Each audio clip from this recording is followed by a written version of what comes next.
Hey everybody, good morning or good afternoon. Welcome back to MUFC versus everybody. I am your host Sean, and this is the channel where we talk about anything and everything related to Manchester United. And I'm so happy you guys are here. Um, Today, obviously, as usual, we're gonna jump into my three thoughts on our match against Arsenal yesterday. Obviously, we lost that 1-0 at home under a very waterlogged and leaky Old Trafford. It kind of reminds me of TLC. You guys old enough to remember TLC? The female trio, don't go chasing waterfalls. That's what I think of when I think of the leaky roof at Old Trafford. Um, or maybe it's an attempt to put in like a nice little like spa. You can get those little miniature fake waterfalls for like your office or like a spa, like a massage center or something. Maybe that's what we're going for. Maybe trying to calm everybody down amidst all the stress and the anxiety and the anger. We're just adding a little waterfall ambiance. Who knows? Could be a nice touch. Maybe that's a master stroke of genius by the Glazers. Probably not though. But in any case, also have a bit of daily United news roundup for you as well, because there's been a lot going on, a lot of fun reactions after the match, a lot of rumors going around. So we'll dive in with that as well. Before I do get started, please, please, please click that like button for me if you're here.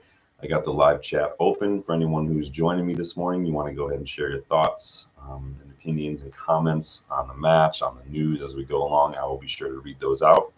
If you're not able to follow along live, no worries. Leave a like, leave a comment on the video after the fact. I will respond to you. I do like engaging with everybody and seeing everybody getting involved as well. And so I'm glad for that. In any case, subscribe to the channel as well if you are new, and we will get stuck in here. So why don't we start with a bit of news first? So we already talked about the waterfall. I told you guys the last time I was there. So when I was there in September, I was there for Crystal Palace at home, and then I was there a couple days later for the Galatasaray match. So I was actually my seat for the Crystal Palace match was roughly in the same spot as that waterfall footage we saw yesterday, the leaky roof footage. It was kind of in that same area of the stands where the two roof come as a corner. So I got rained on. It wasn't nearly as bad as that. Um, that was rough, but yeah, I can attest to the fact that that is a troublesome spot for Old Trafford. Hopefully, we saw footage of the last night from the away dressing room leaking through the ceiling. We saw footage of like the staircase, water coming down the stairs into the stands. I mean, now it's becoming a serious safety risk. You don't know what the structural integrity is of the roof in those areas. Water tends to always find a way to get through, right? And that tends to mean there's some sort of structural integrity that's lacking. And so you have to wonder at some point what it would take for the Glazers to finally wake up and make those necessary repairs. Is someone going to have to literally get injured or, God forbid, die because of a roof falling on them or something, or heavy water damage, for them to start waking up? I mean, are they going to have to get sued and taken to court just for them to kind of realize? I mean, it's sad, though. I mean, I feel bad for everyone who's there. You got waterfall on. You have to laugh at some things. I mean, everyone else is laughing. We have to laugh at ourselves in that regard, but still, it's not a good look. In any case, on the stadium, so we've got some news from James Ducker with the Telegraph. So he actually is reporting that Sir Jim has actually met with Labour leader Keir Starmer to discuss United's plans for a potential new stadium and kind of the overall regeneration of the Trafford Park area. So it does, again, sound like the stadium is a major priority, given what we saw yesterday from the footage. I mean, can you honestly blame anybody? I know some people were not thinking that the stadium was a big priority, and rebuilding, a lot of people don't want to move away from Old Trafford. At the same time, it's not Sir Jim and Ineos's fault that Old Trafford is the way it is. You remember a couple months ago, David Gill was speaking to Rio Ferdinand on his channel, and he said the roof has been like that since he was here. It's been like that for decades, but no one's ever done anything about it. And so this whole pass the buck kind of mentality with the ownership has not been going well. But it sounds like a clean sweep is um, in store for us, whether it's with the stadium or even Carrington. Sounds like Ineos really want to improve overall. So I'm all for it. Let's see what happens. I don't think we need to get a hashtag, stop the leaks. We're worried about leaks in the dressing room. I'm worried about leaks from the roof. So it's not a good look, like I said.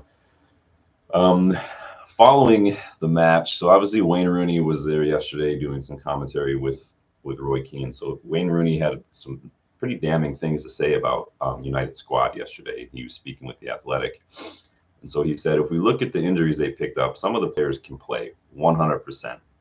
So he's pretty much accusing some United players of choosing not to play, or even faking injuries, or not being willing to play through minor aches and pains.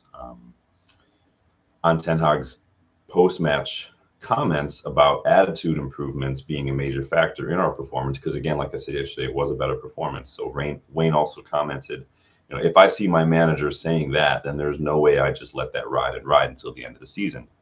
He continued to say, it looks like some players are just trying to get to the end of the season. So I feel for him in that way. He feels for Ten Hag. So again, player attitude behind the scenes. Wayne Rooney feels there are some players who are maybe not as injured as they say, maybe just don't want to play right now. And as Ten Hag is pointing out, attitude shifts. Wayne Rooney sounds like he agrees with it. He can't. It doesn't sound like, because we know Wayne Rooney is a fighter. Same with Vidic, same with Roy Keane. A lot of players we've seen throughout the years. How many fighters do you think we have on the team now? Bruno, McTominay, Lisandro Martinez. I mean, these guys are fighters. I think that player mentality has definitely declined over the years. You don't see as many of these, hardworking, run through brick walls for their club players as we used to. And it sounds like Wayne Rooney agrees. Roy Keane had some further thoughts on this too. So he was on Sky yesterday speaking, and he said there were always a few players at a club that drag their heels with injuries, but generally, and thinking of players I played with, if you give them a length of time they'll be out for, they will look to knock a week or two off that. So again, kind of saying, in his day, players were not happy being injured. They wanted to fight back and get back to fitness and get back to playing, even if they weren't 100% fit.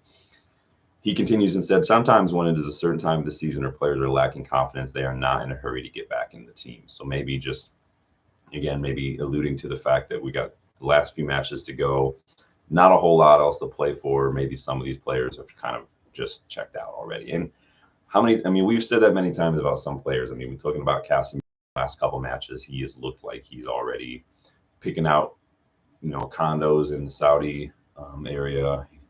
Varane probably leaving for free. It's hard for some players to maybe get motivated if they know they're not going to be around, like Martial, Varane. But at the same time, this is where I get frustrated, because why are we excusing players for being unprofessional? Why is it on the manager if players are choosing to phone it in or down tools or not give their all, or potentially fake injuries? Why is that on the manager? It should not be on the manager. That should be on the players to hold themselves to a higher standard of professionalism. This is their job. This is what they do. If you were any other, again, I've said this yesterday, any other industry in the world, if the employees aren't performing, it's the employees who get in trouble, not the manager. Why is it the complete opposite in football? And because the players don't care, it's like refs, there's no accountability. Player doesn't want to play, they can down tools, they'll go to another club and they'll get another job. It's not going to hurt them. And more often than not, the club will back the players over the manager, because it's cheaper to sack a manager than it is to even sell one player for a loss, And so it's really frustrating. I mean, I feel old when I talk about player mentality, player power, and say things like Roy Keane and Wayne Rooney, because Wayne Rooney only stopped playing a few years ago. Obviously, Roy Keane's been out of the game a little while, but still, we need more players like that, more players with that mentality, more players who are willing to fight and play through a pain barrier. We have a few of them at United. We just don't have enough. And I think that it's a big factor in why we've been suffering so much over the years.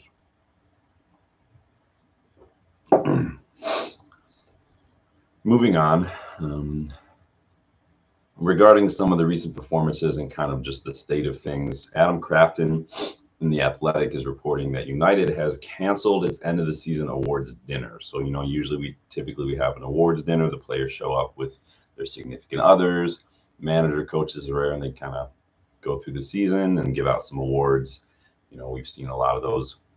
If you remember, famously, Jose Mourinho created his own award, the Manager's Player of the Year award, and that was given to Scott McTominay a few years back. But the official word is, at least from the reports, is that the club thinks that the dinner could be a distraction, and they don't want it to be a distraction ahead of the FA Cup final. But I think we all know that nobody's really in the mood for an awards dinner. Honestly, nobody really deserves an awards dinner. Nobody deserves that. Why? Why should they deserve an awards dinner? Why should they deserve fans to show up and support them at this rate? Some of the performances we've seen, that Crystal Palace performance was an embarrassment. I was embarrassed that the players should have been ashamed of themselves, and it's been called out by Ten Hag, it's been called out by pundits, been called out by fans everywhere. That was a shambolic, shameful, embarrassing performance. These players don't deserve awards. They don't deserve a dinner. They don't deserve that. Like, they deserve very little at the end of the season. And they have 2 more matches, 3 counting the FA Cup final, to show us that they hear us, to show us that this club means something to them, because we're getting a little annoyed. I know I am. Let me know what you think. Moving on to some transfer talk, potential outgoing. So it sounds like Donny van de Beek is out the door this summer.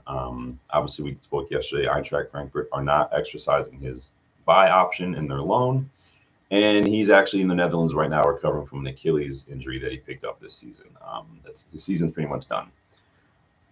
For adding to this, so his agent, Guido Albers is his name. So he recently told ESPN that Donny is actually keen to leave United. He said, Donny does not want to stay in the Premier League, also because United do not want that. That is not a good choice for him. He needs to return to a club that plays good football. In any case, he will not return to Ajax. So no Ajax for that. My preference was to look in Spain, Italy, or France. If I could get him in Spain or Italy, that would be fantastic, at a club where he will play as a number 10, like he played at Ajax. So again, Donny is much better in that number 10 role, but why we brought him in for that when we have Bruno Fernandes is beyond me. You see the Dutch are successful in a certain way in Spanish or Italian football. Continuing on, his agent said he was very close to a transfer to Real Sociedad last summer. Remember, I mentioned Sociedad as an option the other day. That was canceled at the last minute because Erik ten Hag wanted to keep him until the last minute, and then he ended up at Frankfurt. So, again, the transfer policy, there's zero planning. It's just fly by the seat of your pants at United. Even with ten Hag, sounds like he just can't make up his mind sometimes. So whatever happens with Donny, I'm super bummed that it didn't work out for him at United. I was really excited when we bought him. He's a player that I've liked for years. I've always thought he could be very good at United. It just wasn't the right fit at the right time with the right teammates, the right manager. It just wasn't going to work. He's not a player for this Ollie's counterattacking system. He was way ahead of his teammates in terms of just his football IQ. I think you could see that when you watch him play. He was playing the way he used to play at Ajax. It just wasn't the way that Ollie was playing. So it is what it is. He's an excellent player. I wish him best of luck, and I know he's going to kill it wherever he goes. So hopefully he recovers and gets back to playing soon. Saw a lot of talk this week about Benjamin Sesko. Obviously, RB Leipzig striker, moved up from the Salzburg, the Red Bull Group chain, and a possible move to United. We've seen a lot of talk about this. Kind of gathered a lot of steam yesterday because his agent, a guy named Elvis Besanovic, was in attendance at Old Trafford for our match against Arsenal yesterday. I don't know how much I'm going to read into this, simply because Arsenal have been heavily linked, and his agent has also been to a few Arsenal matches as well. So it makes sense that he's at an Arsenal match against United too. So again, if you add to that the fact that the reports that we're looking for a more experienced striker, because Sesko is like the same age as Højlund basically. I don't know how much of this. I think that if anything, it's more to do with Arsenal than United, but we will see. You never know in transfers, right? So that's going to do it for my update. Let's let's talk about the match yesterday because I do have obviously my three thoughts as always. I'm honestly curious to hear yours. I know I did my match reaction yesterday, so some of it is going to be a little repetitive, but I'd like to take the time to dive a little deeper into my thoughts on the match and kind of highlight some three main areas of focus. So let me get stuck in on that. So number one, we were better, but better is not good. So the bar is low compared to some recent matches, but I did think we were better, and I said that yesterday. I said in my match reaction, I actually thought we were playing much better against Arsenal. We spent a lot of time in their half, a lot more. We had more possession. We limited a lot of their key players. Odegaard, Havertz, Saka didn't really do a whole lot before his, usual limp off the pitch. You could argue that maybe, that's more to do with Arsenal not really playing their best, maybe not getting out of gear. But it is what it is. We had more possession, like I said. We had 54% to Arsenal's 46%. And that was throughout the match. That was consistent. Most of our passing was in Arsenal's half. Like I said, we completed more than twice the dribbles that Arsenal did. And defensively, we were more solid than we have been. So we won more duels on the ground and in the air. And again, like I said, we kept Havertz, Odegaard, and Saka quiet. And we didn't pick up any cards yesterday either, which was actually super impressive, considering, and some might say it's not what you want to see in an Arsenal versus United match. You want to see some people get stuck in. You want to see that kind of stuff. But I mean, not keeping the discipline and controlling possession, and literally just for one mistake defensively, I mean, that could have been a different game. Where we did struggle was in the final third. So, like I said yesterday, Garnacho, he's been our outball for weeks now. We tend to focus on the left side to Garnacho, especially in Rashford's absence. And his final ball, his final decision is still needs work. He's still young. He's still working on it. But my frustration with him is he doesn't look like he's trying to do anything different.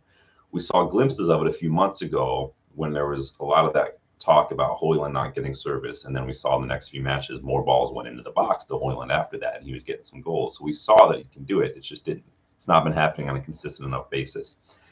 Garnacho's shooting was poor. His passing wasn't great. His crosses were awful. I don't think he had one accurate cross. He put a lot in the box too, and you could see too he was getting frustrated. He was not getting the ball as often as he wanted from our defense, and he was showing the frustration. But then when he gets it, he wasn't really making the right decisions. He wasn't passing when he needed to. He was holding onto the ball a little too long. He was trying to take on so many defenders at once. And then when he did put a ball in the box, it wasn't good enough. And it was not great. I was a little critical of Ahmad yesterday. He wasn't bad. It just wasn't anything to write home about. And he's still better than Antony, but the bar's pretty low there. But I need to see more from Ahmad. Antony came on. He was lively. He got a little involved. He did fight to win the ball a little bit more. I'd like to see that side of Ahmad's game a little more of that physical presence. And our sloppiness in the final third, too, also meant that Højlund was isolated and frustrated, and rightfully so. He's just not getting the ball. He only got 17 touches yesterday and just one touch in the box. What is any striker supposed to do with that? Like, you take Erling Haaland out of City and put him into this United side, he's not scoring a goal at all. I do need Højlund because he's still young and he's still learning his game. I want to see a little bit more from him in the build-up. He's a big kid.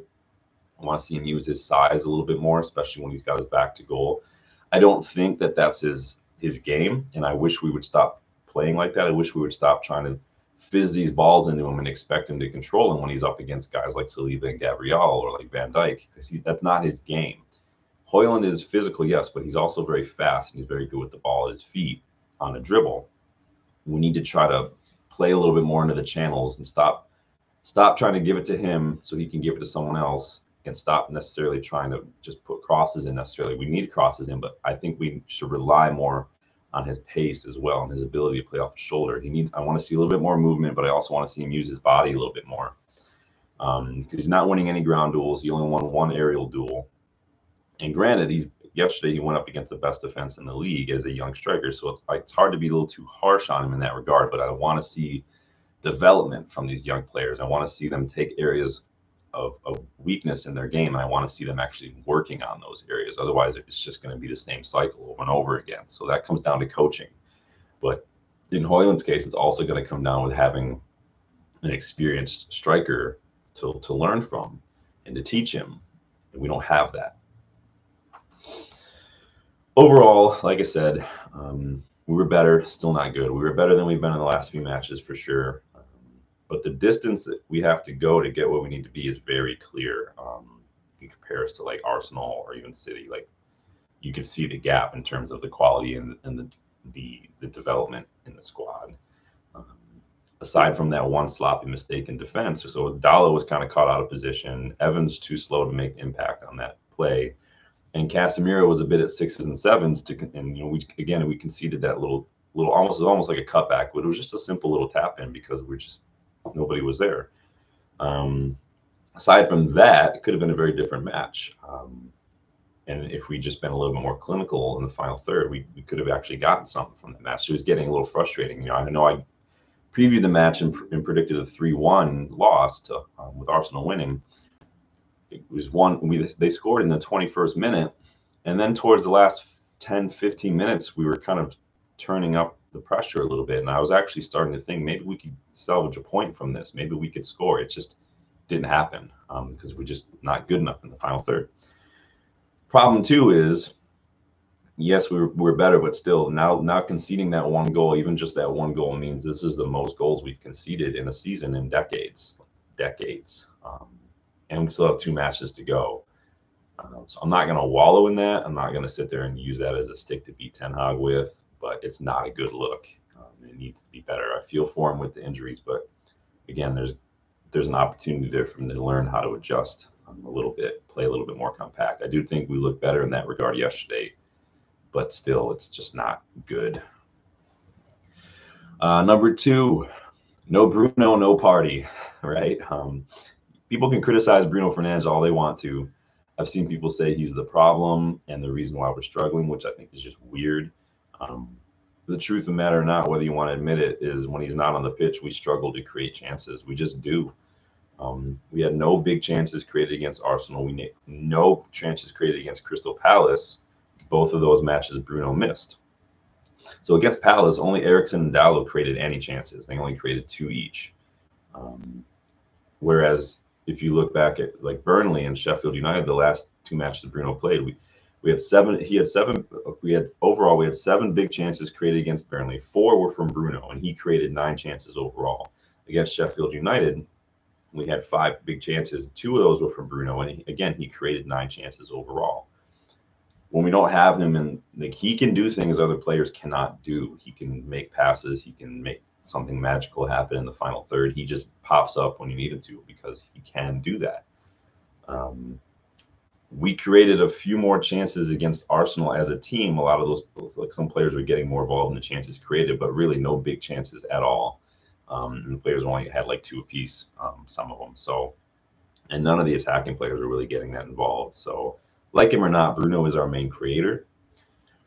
There's an argument that can be made that he's our only creator. Not only is he our main creator, but he leads the league with chances created right now. He's got 108 chances created in the league, which is the most, and he's got 20 big chances created, which is only behind Mo Salah. He's 3rd right now in the league for expected assists, so he's creating a lot of these chances. It's just we're not clinical enough, which again is frustrating. His numbers could be a lot better if we had a little bit more experience, a little more clinical edge up top.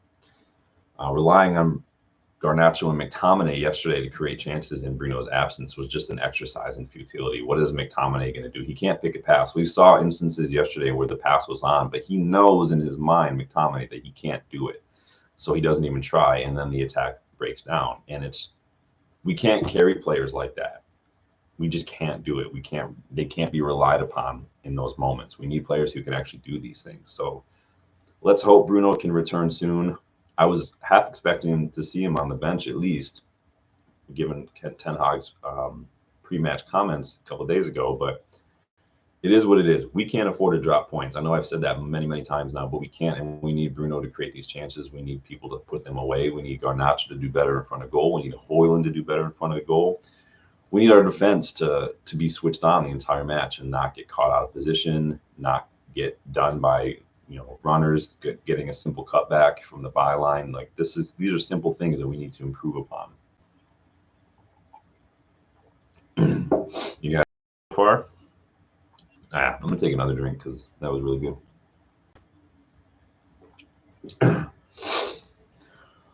All right, number 3, Amrabat and Ahmad deserve minutes. And this is going to be a bit divisive, at least with Amrabat, but hear me out. Okay, so let's talk about Amrabat first. Our midfield has been a big problem this season. A combination of injuries. Mount's been injured. Casemiro was injured for a while. Amrabat was injured. He was gone, and he had to fill in at left back. McTominay has been in and out, and he's not really six. Eriksen's been in and out with injuries. Mainu didn't start playing until almost Thanksgiving. So our midfield has been all over the place. And that coupled with the tactics sometimes and the positioning has made us very exposed and made us wide open and way too easy to get through with a pass or a dribble time and time again. Our midfield has almost been non-existent. So I thought yesterday Amrabat was composed. I thought he was steady in that midfield. He didn't do anything that stood out, right? You're not going to be like, oh, look at that one long ball he picked out on pinpoint accuracy. That's not really the point of players in that position, like a Busquets or a Michael Carrick. They're good because they tend to fly under the radar. They keep things ticking. They act as a bit of a conduit, not as like a playmaking conduit like a Frankie de Jong or a Martin Odegaard, but as a steady presence against the press, as a steady it's like helping move the opposition around by using them as kind of a springboard for a lot of different things. If someone gets caught a little bit on the touchline, Amrabat's there to take the ball. If someone loses the ball, Amrabat's there to try to sniff out the opposition and break that play up. Like that's what he does. Again, they keep things ticking. Not once yesterday with Amrabat did I feel worried when he was on the ball or even when he was under pressure. I think there was like one simple pass that he made. It was like a 5-yard ball that went out of play. I think that was just a simple misunderstanding. I think that was him and Wan-Bissaka, or could have been Forson and Mourinho. I don't remember. That was the only thing that I can recall. And I don't even necessarily put that all on him. Like that kind of stuff happens all the time.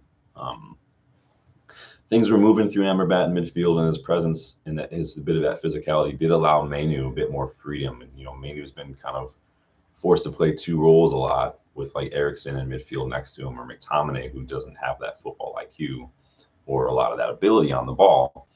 So this allowed Mainu to get a little bit more involved high up the pitch. I don't like to see Amrabat high up the pitch. I don't think that's where he excels. He isn't a like defensive force. He's not an attacking force. He is like a ball progressing force. Like he's just a holding midfielder who can do a little bit of both. And that's where he needs to be played. So look at his numbers a bit. So he completed 65 passes. We had an 89% accuracy there, which is solid. I think it was like 73 overall or something.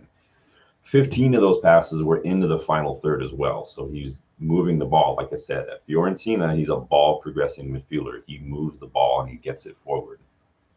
He made 1 key pass and created 1 chance too. He was winning a fair amount of his duels. He had solid recovery numbers. He made like 7 recoveries yesterday, 2 tackles and an interception. So again, not like too excellent in any given area, but overall just fine in all those areas, which is what you need, especially right now with the injuries and everything. We looked far less exposed and wide open with Amrabat in midfield yesterday, and I think everyone can agree.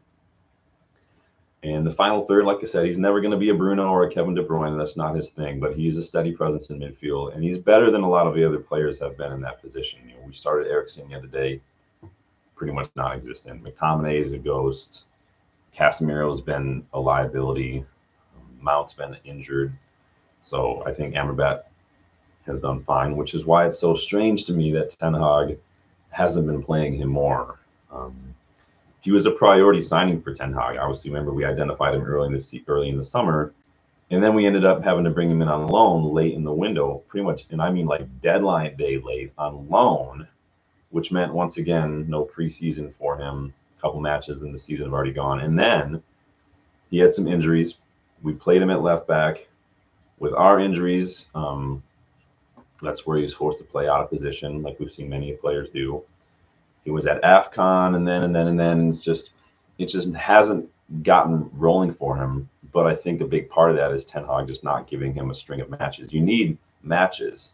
You can't come in for a sub appearance here and there, get the odd start every other month, and expect to look like a decent player. That was the issue with Donny van de Beek. A couple minutes here and there in extra time is not enough for any player. And Ollie should have known better, being the sub that he was. So again, Amrabat did look a little shaky in his first few matches at United, but again, so does every player. And again, he was out of position for a lot of that, and he was just getting up to speed. Again, like I said yesterday, we want to say players need a time to get up to speed to this league, but for some reason we don't want to give them that time. We default to criticism. So I think that overall his performance yesterday, Amrabat, earned him the right to start the next few matches while our injured players recover.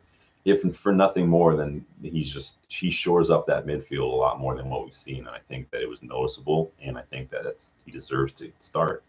I think we're going to get the best out of Manu with someone like Amrabat sitting in midfield and letting Manu get forward a little bit more and getting involved. So I'd like to see more of that. I'm talking about Ahmad in our winger situation. So I can't start talking about Ahmad without first talking about Antony. So let me talk about that for a little bit. He's a bit of an odd situation. So I think we're all in agreement that he's not good enough for United or the Premier League. But when you look at the way Ten Hag wants his wingers to play, especially with a high press, Antony does a job that Rashford can only dream of, right? Antony actually leads the league right now for possession won in the final third. We saw him pick up that goal against Burnley for winning the ball high up the pitch. He did it yesterday. When he came on, he winning the ball high up the pitch, had a good opportunity to score. That's the kind of thing that Antony does. He is a bit of a fighter. He's just, as far as the technical ability, he's just not quite there. Because as a winger, he doesn't offer much when it comes to his attacking output. He can't use his right foot. He doesn't really put crosses into the box for people. His shooting, when it is on target, is usually right at the keeper, and so he's not at that level that we need, and he's definitely not at the level of someone who earns $200,000 a week. What we need is a winger who can score, who can create chances, and who is also capable of helping out off the ball. This is where Amad Diallo enters the picture. See how I did that? I'm so clever. Amad was handed the start yesterday, which actually surprised me. I'm sure it surprised a lot of people as well. I didn't think that he was going to get a start. And while I don't think Amad did anything spectacular, right? It wasn't like, oh my God, look at that whirly. He did shine. He outshone, in my opinion, Antony and even Garnacho and Rashford in the way that he was composed. He looks to create first, kind of like when Pellistri comes on, he looks to create chances. He didn't slow things down like Antony does when he gets the ball. And he didn't shy away from his duties off the ball like Rashford does. Ahmad had 92% pass completion. He had 2 out of 2 long balls completed, and he made 3 key passes. He completed 4 out of 7 dribbles. But then he also made 2 tackles and won 7 out of 14 of his ground duels. So he's a small guy too. And this is his first start against Arsenal. And he came on and put in a defensive shift as well. And Antony's last start, which was against Palace, Antony had 70% pass completion, so 22% less. He also made fewer attempted passes either, which hurts that overall too. Antony made no key passes against Palace, had no successful dribbles against Palace, and made no tackles. And Antony started that game. So the comparisons are there to see. Ahmad was difficult for Arsenal to handle, and technically speaking, he also should have won a penalty for us. The tackle that Partey made just inside the box was the same exact one that saw us concede a penalty against Liverpool. Remember, Wan-Bissaka went to ground and his foot was just out there, and then Harvey Elliott ran into his foot and his trailing leg just tripped on it, and the ref gave them a pen.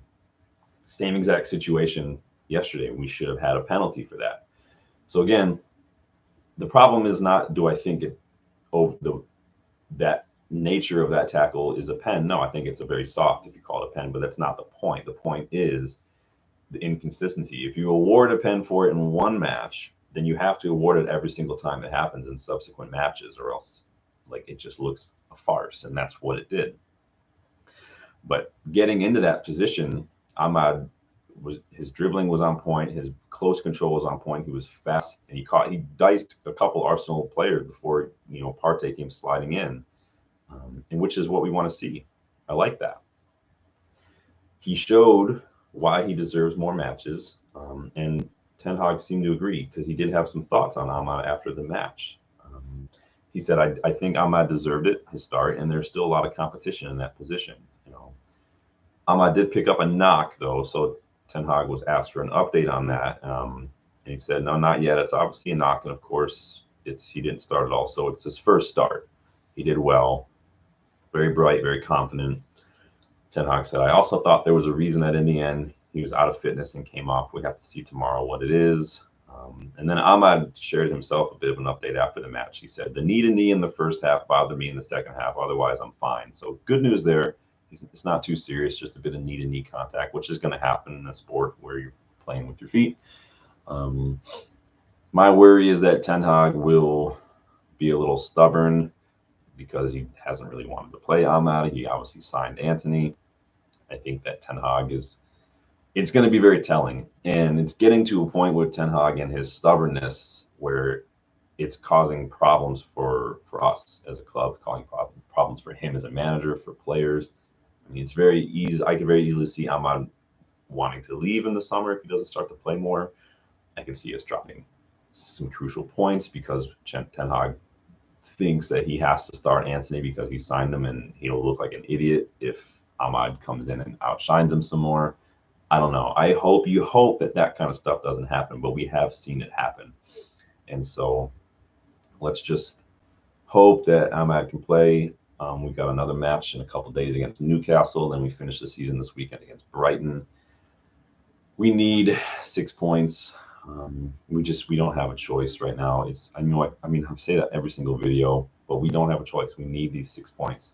I was reading a little bit of interesting things yesterday because I was doing some more research on the FA Cup, and I posted it on Twitter, and I was asking some friends what they thought. So as far as I understand it, if you look at my Twitter feed, I posted a screenshot, and you guys can tell me if I'm reading this wrong, but as far as I understand it, United, because we're in the FA Cup final and City have already qualified for Europe.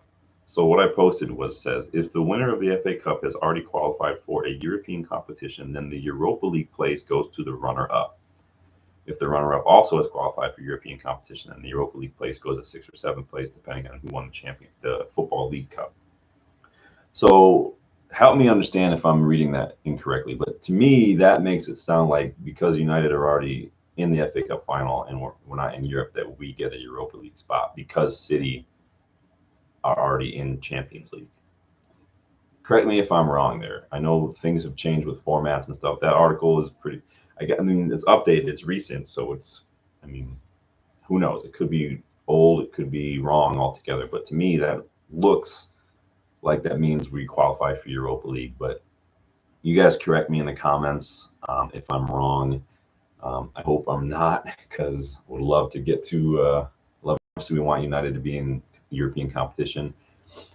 Part of me, and I've seen some other people say this, part of me thinks that it's probably better if we aren't with the state of things and the rebuild we have. I think it could be a hindrance in some ways to try to compete on that many fronts at once during this crucial time, but at the same time, it's another competition, and you want us to play in it. And part of me is a little selfish because I'm trying to go back in October.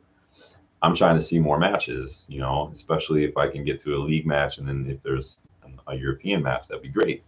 But maybe that's just me being selfish. But anyway, those are my 3 thoughts on the match. Number 1, better, still not good. Number 2, no Bruno, no Partey. And number 3, that's 4. 3, Amrabat and Ahmad deserve more minutes. So those are my 3 thoughts. Let me know yours if you agree, disagree. What are your takeaways from yesterday's loss against Arsenal? Were you at the match? Did you get soaked from the waterfall? What are your thoughts coming up in the next few matches? What are your thoughts on FA Cup qualifying for Europe? Everybody, again, big up to the women's team for winning the FA Cup yesterday against Spurs. And I will see you guys in the next one. Please don't forget to hit that like button, and don't forget to subscribe to the channel if you are new, and I will talk to you guys tomorrow. Later.